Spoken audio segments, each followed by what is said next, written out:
Okay, so all through the pandemic, I have been bombarded, as have many people, with this notion of something called Nasara Jasara. Now, I'm pretty sure you're more across this than me, Jason, because I thought that sounds ridiculous. It's never going to happen. You know, that's sort of hopium, and what could it mean? But then I started to learn about the UCC. And when I do speeches myself or when I MC and open for other people, I always talk about the UCC, which is the Uniform Commercial Code.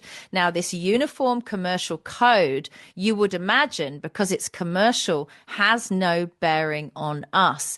Now, for a long time, I've researched and looked into this whole straw man scenario where all of your bills and your licenses and your passport and birth certificate and everything, your name is in capitals.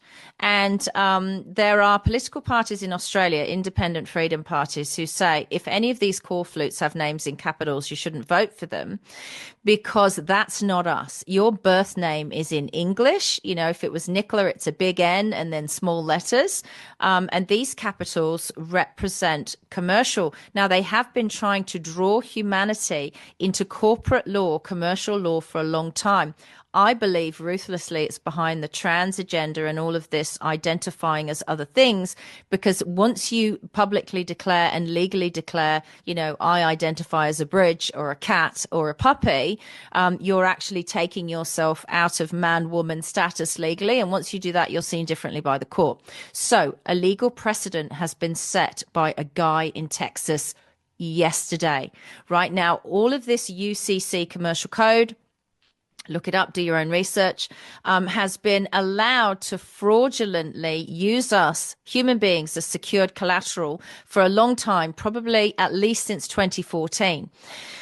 Now, they've been able to do this lawfully because there were legal precedents for it. And yesterday, the legal precedent ended. So let me read to you what has happened. You can look it up in the press. The UCC has now defaulted to the UCC 1. This is I'm not over exaggerating when I say this is the biggest news human beings have ever received since the birth of Christ. I'm not exaggerating when I say that. This is the end of slavery. Right. So basically, the headline is mankind is free. A guy called Govinda Tidball, I think he's of Indian heritage, but he's a Texan guy. So he says that there was a birth bond issue and he was looking into it, and this is a straw man thing. So he was worried that it was a corruption lever. And as he looked into it, he realized it was. So it's the securitization of the living as a credit value on the dead. Sounds quite confusing. What does that mean? But it means that the living must pay for the dead. So cue the pandemic, right? The living are paying for the dead. So what it basically means is he has children. And once he'd learned all this information, his wife was pregnant and he was about to have a son. When the son was born, because he'd learnt all of this, he, in his birth plan that he gave to the hospital, part of the birth plan was that the family get to keep the cord and the placenta. This is going to sound crazy, but this is what's happened with this UCC 1. Because he'd learned that the UCC, the Uniform Commercial Code, and courts in America had deemed the cord and the placenta, which at the time of birth are alive. They then ask you to, they say to you, would you like to cut the cord? In the moment that you say yes and you cut the cord and the placenta become a deceased twin of the living baby. This is how dark and greedy these people are, and the banks and financial institutions are behind it. What they then do is enslave the living child as a secured creditor to pay the debts of the dead twin, which was never a twin. It was a placenta and a cord. Can you believe this stuff? Let me read on. So he said, your fraudulent birth certificate is a corporatization of you, the living, right?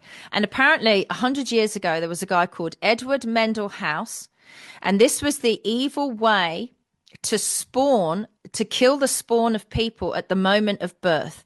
And then it goes into the umbilical cord and what I just explained. He said it's all about property ownership. He said if you own a piece of silver and keep it as a piece of silver, it holds its value. But if you mix it with gold, it's considered corrupted. So this is what they were trying to do with us. It's securities fraud. It's a fraudulent security. And he claimed in court, Govinda, that the biological property of his child is his in the birth plan.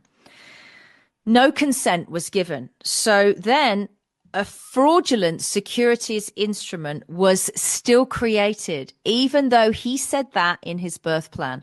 They still considered his son's cord and placenta as a dead twin, right? So they went ahead and did that, even though that was in his birth plan. They really messed with the wrong guy, Jason, right? So they said that he contracted with them, but he didn't. So they tested him to see if he knew what he was really talking about in court. So he believes, he said in court, that we're here to live and experience this planet and serve God, not as collateralization, right? So they make us the collateralization of the living, and that he's created a legal instrument so it's no longer in their hands. He has legally removed it. So it's now known as a public fraud. It's called a perfected claim. You're all going to have to research this on your own. I can actually put a link in of him describing this much better than I, right? These are just the headlines of it.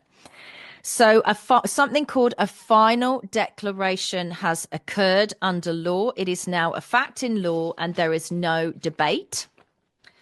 Anyone can see it. Anyone can bring it into any court case that they have, anyone they like, anywhere in the world. They are now, these people, the financial institutions, are now the debtor of the living. It's been flipped in UCC 1. It's a reversal, and Nasara Jasara is apparently now lawful and in essence. So there is a criminal and a fraudulent side to what they've done. So as per the RICO code in America, people must be paid triple times 3 what was taken from them when they were used as secure collateral. Now, people our age, Jason, in their Cesta Cave trust, which is this secure collateral on our lifetime of work, paying the debts of the dead, is approximately, can be up to $1 billion. So they would owe each individual in that case $3 billion. That's what this case defines. It's called a legal precedent under the US code and the UCC code. This is all factual. You're going to die when you see the clip. It's what he said. It's why Doge exists. Doge is using this instrument now. Look, there are lots of institutions involved, financial institutions around the world. And they can no longer do this. So it's a restoration of the living man globally. Physical bodies have been unfairly incorporated by a birth certificate bond with the name in all caps. It takes time to adjust, but they are now in something with the living. I can't read my own writing. They may not use us basically as secure collateral anymore. The all caps fraud is gone. It's over. The institutions will be breaking the law the next time they do this. I'm talking a bill, a fine, a birth certificate, a license, a passport, anything. If they do it in all caps and bring you into corporation, they're breaking the law. It's called a misprism of fraud and a felony by holding the living as secured collateral. He's had a win, Jason. There is now legal precedent. They can't do this to us anymore. And it's the end of slavery. Happy Easter. How about the timing?